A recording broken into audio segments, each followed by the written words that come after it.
Hey guys, Steve with Bass Fishing Electronics here today. We're going to go over all the tips and tricks you need to know to keep your Lowrance Ghost Trolling Motor quiet and efficient out on the water. I've been running this trolling motor for 3 years now, and I got to tell you, it is by far the best trolling motor that I've ran, and we're going to go over everything you need to know. All right guys, we got our essential tools here for maintaining this Ghost Trolling Motor. We've got some lithium marine grease here, a dry lube. It could be garage door lube, any kind of quick drying dry lube will work. Blue Loctite, it's critical. We only use blue, we don't want any other color. Metric Allen wrenches, a couple screwdrivers, and then a 7/16 socket. All right guys, the first thing we're going to look at is our magnetic arrow on the top of the Ghost here. Very common problem to see that arrow lag. There's a couple things we can look at, so we're just going to pop that off with our flathead screwdriver. In here we've got a white Teflon disc. The first thing we want to do is make sure that that's centered in there. If it's not centered, you need to get a new one from Lowrance. They'll send you one for free, and just apply that. Make sure there's no grime in here. You know, make sure this is all clear. This one's already cleared out, but we've got the arrow here, a little bit of lithium grease. So we're just going to put a little bit of grease on this inside edge here. We don't want to put a bunch on there. Wipe some of that off. And then just simply pop this arrow back on, and now we're good to go there on the arrow. All right, the next thing that we're going to look at here is the bounce buster. The bounce buster is the most critical part on this trolling motor for maintaining the mount and not causing any damage. I've chose to put a TH Marine troll tamer in here. That's been the best way that I've found to secure the Ghost. If you have the regular factory one with the rubber foot, that's fine as well. But we want to maintain a 1/2 inch to 3/4 inch of play in there. I can't tell you how critical that is. We see it all the time with boats coming in here. They have 1 inch or 2 of play in there, and that's going to damage your Ghost bracket and could actually cause the trolling motor to deploy if you're in real rough water. So maintain that adjustment there. It's a threaded bar. After time it'll wear in a little bit. Adjust that bar and keep that 1/2 inch to 3/4 inch of play on there. So the next thing that we're going to look at is your 2 securing bolts here for the trolling motor. These are 6mm Allens. You just want to maintain those and make sure that they stay tight.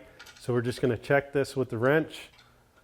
Those are nice and tight. I did apply blue Loctite to these. All you need is just a drop or 2 on those, and that'll keep those from backing out. All right, so we're going to move on to the lubrication points now.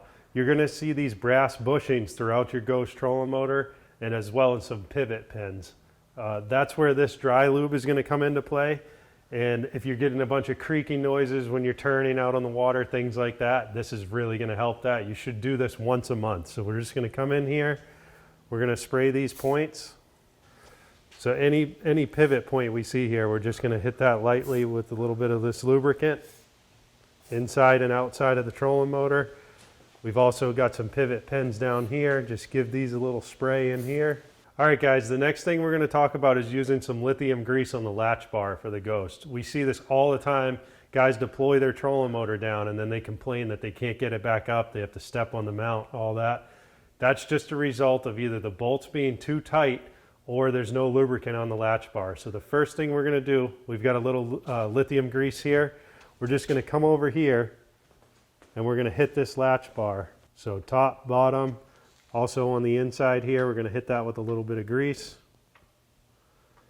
And then if we go down here, we're going to see where this latch bar goes into. It's these 2 little indents here. And we're just going to take a little more of that grease and put them right there in the indents. All right, now there's a second step to this latching process as well. We have 6 bolts that have mounted our Ghost onto the boat here. The most common problem we see, even from a brand new boat out of the factory, is the mounting bolts get over tightened, and that flexes this mount right here and causes it to not latch properly. So if you're having that issue, make sure you lubricate the latch bar first. If that doesn't fix it, you need to take your bow plate off, get in there and evenly tighten all those bolts. So loosen them all up and then tighten them in a cross pattern, and don't kill the front 2 bolts. Just make sure they're nice and snug, and that will 100% take care of that latching issue. The last thing that we want to check is the prop. We want to make sure that there's no line behind that prop. If you get line behind the prop, it's going to damage the seal to the lower unit, and then you're going to have a nightmare on your hands with water in the lower unit. So every fishing trip, every other trip, whatever it is, You know, if you've got a TH Marine prop nut on there or just the 11/16 factory nut, make sure you take that off and make sure that there's no line behind it.